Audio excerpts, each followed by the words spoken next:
In the previous video, we saw how iCloud behaves and how the data gets synced between our different devices, all by sending it over to iCloud and then iCloud disseminating that data to our other devices that are using the same iCloud account.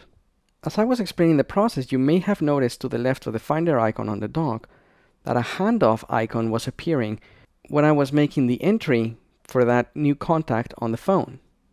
The question that I want to answer now is what's the difference between Handoff and actually syncing data through iCloud?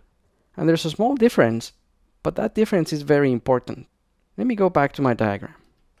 In the previous video, we explained how once we create data on one device, iCloud then disseminates that data to the other devices. But in the terms of Handoff, it's pretty much the same idea, but taking it one step further and not only sharing the data, but also sharing the activity that we were doing on the other device. In the case of the contact example, let's go back to the contacts application and see how Handoff behaves.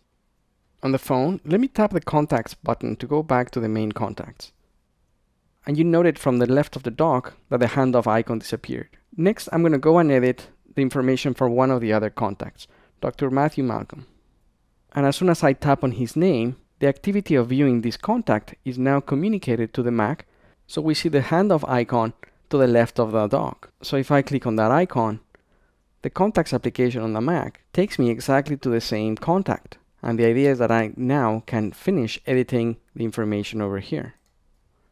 Back on my diagram, actually what was happening was this. I started editing a contact on the phone. So as that change started, and I made the handoff to the Mac, the data that was on the phone got sent over to iCloud. Then iCloud made sure that that same data was in sync with my Mac. And then the phone told my Mac where was I in the edit. That way I could continue doing the exact same activity and finishing up the editing of that contact on my Mac. So the step that is further from just syncing the data is carrying over the activity that you were doing on the other device.